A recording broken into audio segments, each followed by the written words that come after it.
Welcome, darling viewers. It's Jen here at Check Her Joy, and this time I'm doing another Top 5 Wednesday. As always, the Goodreads group is in the description below if you want to check that out. So this week's topic was pick your favorite paranormal creature to talk about. And since I just finished watching The Haunting of Hill House on Netflix, which was super spooky and scary and creepy, and I definitely don't need to read that book anytime soon. Haven't read it yet, and I think I'm going to wait a bit.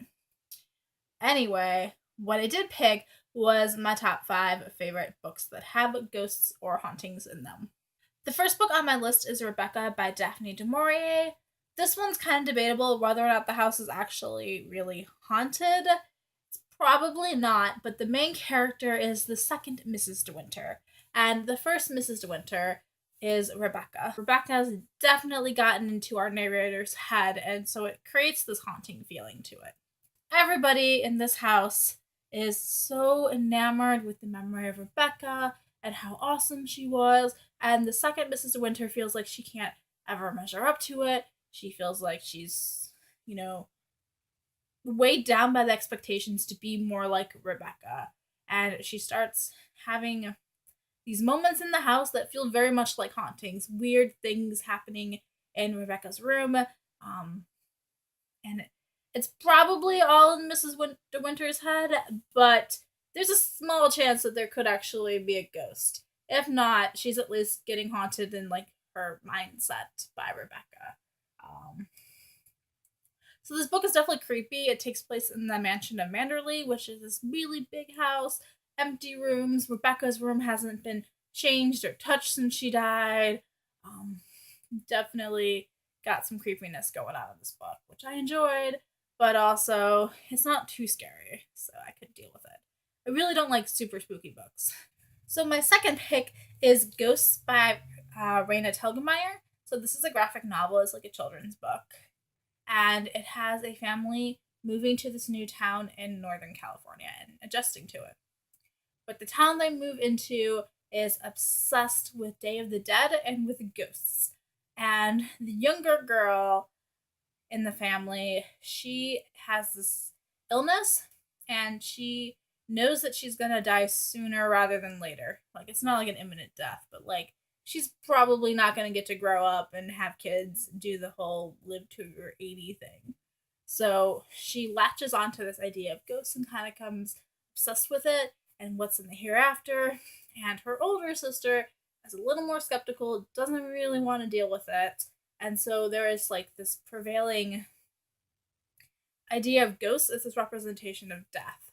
And also there is the whole Hispanic culture around Day of the Dead. This is a white family that isn't used to that.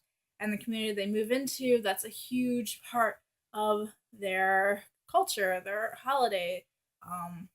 And so Day of the Dead and the way that ghosts are treated in that culture is also a huge part of this.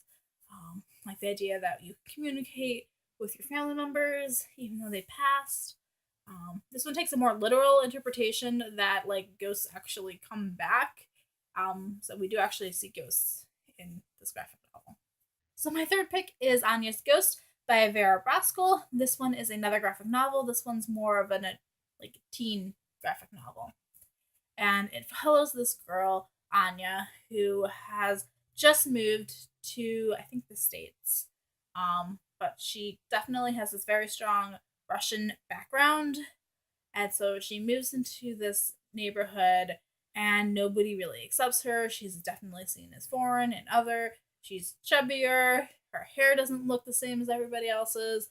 And she definitely stands out and she feels isolated and alone. And one day she is walking home and she ends up falling into this old well. And she gets stuck in this pit with this ghost.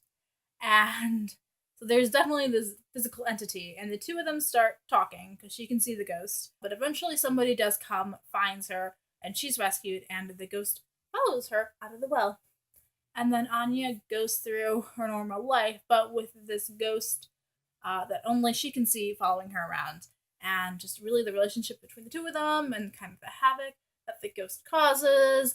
It's a great story about feeling like an outsider and trying to find connections with others. My next pick is I Am Alfonso Jones, which is another graphic novel. It has writing by Tony Medina and art by John Jennings and Stacey Robinson. So this is a graphic novel that deals with the Black Lives Matter movement and really the history of racism in the United States. The main character of this graphic novel is Alfonso Jones, and he's a typical American teenager, Black American teenager, living in, I think, New York. And his father is incarcerated, and he's finally coming home. It's been 15 years. Alfonso has never known his dad outside of jail. And his dad's finally coming home, getting released, and so Alfonso goes to the store to buy his first suit. And there's an incident in the department store. Somebody thinks he has a gun, calls security. There's an off duty police officer who has a gun, and he sees Alfonso, thinks that a hanger that Alfonso is holding is a handgun, and shoots, and Alfonso dies. And so the story deals with the aftermath of Alfonso's death in that community, and we get to see it from the perspective of the living and everybody grappling with it and the protests that spring up and his family and friends and community's grief. But we also get to follow Alfonso as a ghost as he goes into kind of this limbo. He wakes up on this ghost train, and he's surrounded by the ghosts of other African Americans that have died because of police brutality, and he gets to hear their stories. So he's a ghost interacting with other ghosts. There isn't a lot of interaction between the living and the dead, other than the dead are watching the living. But it's really meant to be those that have passed on, and so I thought it was an interesting take on ghosts and how they can be used in stories. My favorite ghost story, though, is The Graveyard Book by Neil Gaiman. This one's like a children's book, and it follows this young boy, Nobody Owens, who has grown up in the graveyard. So when he was a baby, like a year and a half old, his parents were murdered, and nobody was able to get out of the house, and he lived across the street from the graveyard, so he's like crawling or walking, I don't really remember now, but he ends up in the graveyard. The ghosts find him, and they hide him. So nobody is raised entirely by ghosts in this graveyard until he's like 8 or 10 or something when we meet him in the story.